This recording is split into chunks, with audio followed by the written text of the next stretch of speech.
Hi there. Welcome to today's after school special. My name is Aaron Muller and I work with Edmonton Public Schools on the TIPS team. So the first thing I'm going to do today is just share my screen with you so you can follow along. Let's get started with that. So today's after school special is titled, I didn't know you could do that in a Google Doc.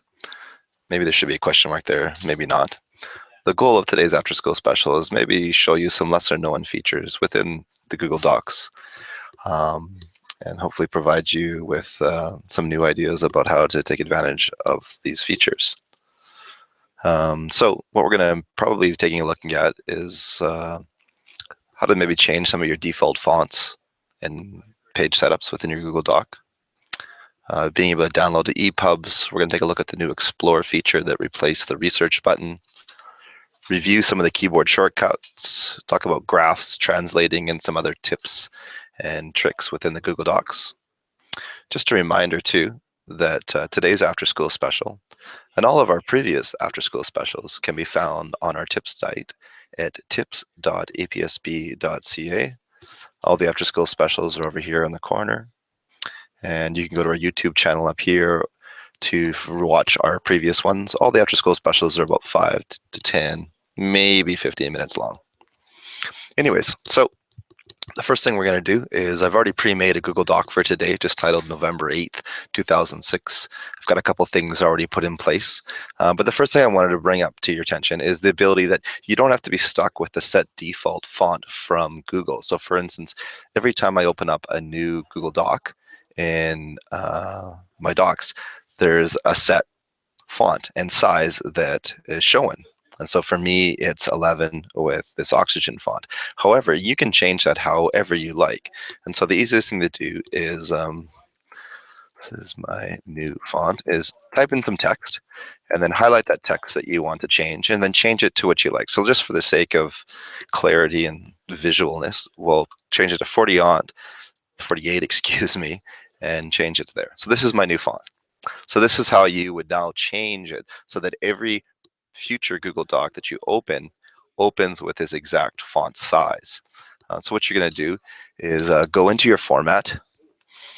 Then you're going to go into paragraph styles, normal text, and say update normal text to match. Click on that once.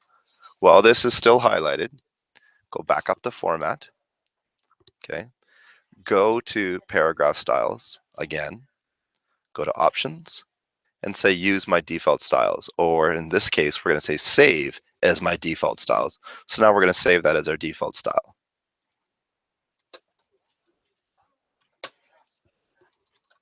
Sorry about that, I think my computer froze up for a second. Now when I go into my Google Docs and click on new, the Google Doc is going to open up with that font 48 and the other features are already set for me. So that's a nice little feature that you can change. You can also, for some students and staff members, find it easier to have the background of their Google Doc in a specific color. It's easier to read or it's easier to identify. Maybe it looks better on a dated projector. You can also, under the File section, go to Page Setup. Go to Page Color. Choose the page color that you'd like to set as your default. And then over here you can see Set as Default. Save it and set it as your default. Now, not only is my new Google Doc going to open up with that large font that's 48, but it's also going to open up with a blue background. So those are just a couple tips and tricks regarding setting your default font styles and changing the background color of your Google Doc. So I'm going to go back to my Google Doc that I've already opened up here. Another nice new feature, not new feature, a lesser known feature, I don't see it used as much in schools, is the ability that when students or staff have created a whole bunch of information, specifically maybe a novel or something that needs to be read on a Google Doc, you do have the ability to go to File and download. And obviously you can download into the Word documents and PDFs and things like that. But the often overlooked one, especially with the increase in e-readers and tablets and students want to publicize up to the web, is the EPUB application. So this is a nice feature that's not often used, and so I definitely wanted to bring it to your attention that Google Docs can now be uploaded by EPUBs. Next, The next thing I wanted to talk to you about is under the tools section, we used to have right here a section called research. And that was a nice feature that you could click on and basically do some searching within Google Docs about a specific word that you might have looked up. It had some formatting possibilities, and you had the ability to drag and drop images very quickly. Some of those things have been taken away, but there's been some additional stuff added. So now, if you've got some text already in a Google Doc, when you click on the Explore button, a window opens up here on the corner, and it identifies some text or things that are within your doc already. And you can also look up at different words within it. You can highlight certain words in here, but the piece that I like the most is that now not only can you explore items or things. So for instance, let's say I type in unicorn, which we know is in this piece here. We can do a web search and look up for everything about unicorns on the web. We can do an image search, and it will do a simple image search, but also it will search within your Google Drive now. So any documents that have information or text in them about unicorns, and obviously it looks like I'm pretty interested in unicorns, will also show up over here in the corner. So that's the Explore feature. Take a look at it. And as usual, or as before, you do now have the ability to just drag and drop those images across. And I know Division 1 really appreciates that, not having to copy and paste URLs to go forward. Next, and this is specific to Edmonton Public staff. Other people may also have this.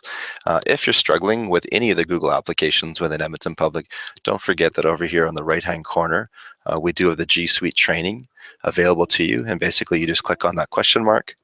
And then whatever Google app that you're in, you have the ability to do some, or watch some videos, ask some questions all about how to use Google Docs. I think my internet's a little off and on. My computer gets coming in and out. So you're gonna have to trust me on that. Eventually this is gonna pop up and show a bunch of modules to take regarding the particular G Suites. The next thing that I wanted to bring attention to was the help menu. On the help menu, an often overlooked feature of the Google Docs is your keyboard shortcuts. And so under the help menu, just click on keyboard shortcuts. And there's a list of all the keyboard shortcuts. So for instance, rather than going up and clicking the bold button, if you have some text highlighted, just Control B would highlight it. So I'm not expecting you to memorize any of them, but if there's certain ones that you do over and over again, you may want to memorize those. So for instance, one of the keyboard shortcut combinations that I really like is, let's just pretend that we're going to go to the Edmonton Oilers website. I'm here in Edmonton. There's Edmonton Oilers website.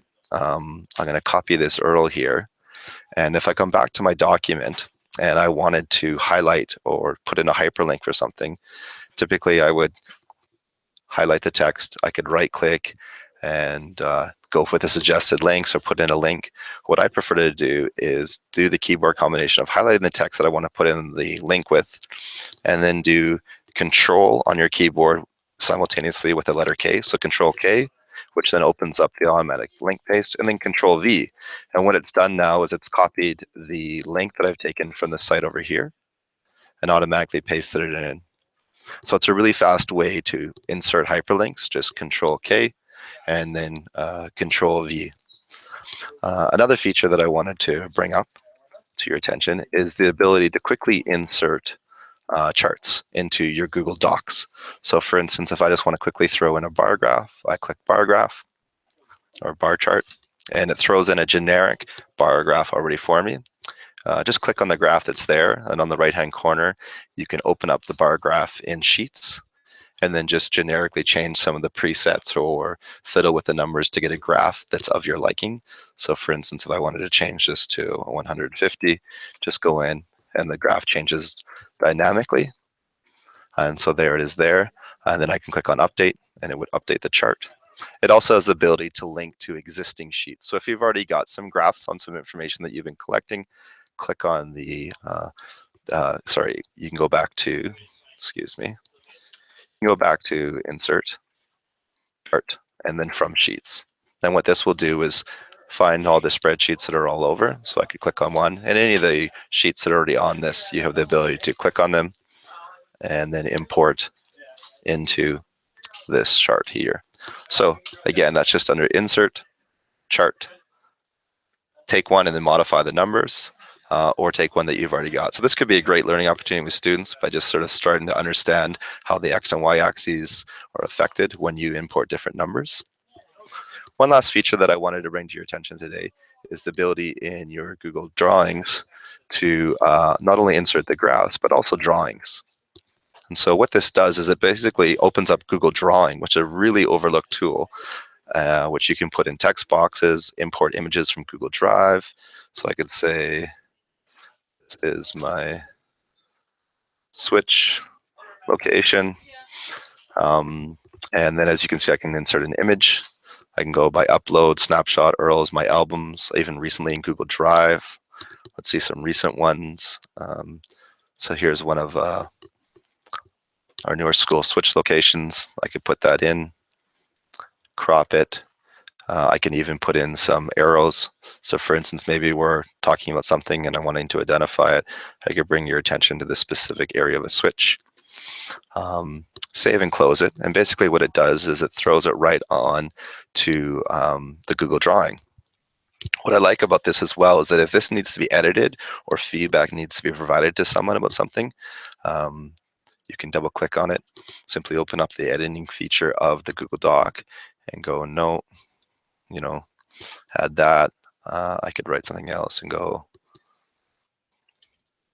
is here.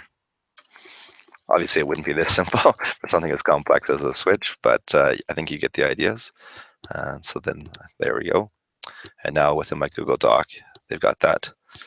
The one last feature that I wanted to bring to your attention, I keep saying one last, but there's so many neat ones that I want to bring up, is the ability to put in a table of contents. So up here under Insert, the very last choice on the bottom is a table of contents. And so you choose which one you like. I've already chosen one. And so what happens from now on is that every time you go to insert a new basically paragraph heading, you can have it bookmarked or followed up here on your table of up on your table of headings. So I'll go to paragraph styles, go to heading 2, apply. Let's call this after school special. Click on enter, and then up here on your table of contents, sort of default, you refresh it, and it follows it along the subheading. So I made that a subheading of unicorn. The nice thing about this is that this was a really large document, and these were pages and pages all the way down. You could just click on the table of headings, or table of contents, excuse me, and it would jump right down to where you were. So to maybe give this a better example, let's say down here, I went to format paragraph style and said heading 4 and called this November 8. And then went back up to my table of contents and refreshed it. There's November 8th. So now if I click on that and jump right down, we're going to jump all the way down to that feature part of the Google Doc. Boom, see how it jumps down? So in the end, basically, I hope you got to learn about a couple new ideas regarding Google Docs. There's lots more features with them, and we'd love for you to provide some comments or feedback about what you like about Google Docs or what you think people might be overlooking. Those were just a couple of them to do in the 5 to 10 minutes today. Also, don't forget that if you've got any suggestions or comments about future after-school specials, you can email one of us at tips.epsb.ca or put in comments below on the video. Anyways, thanks for watching. Take care.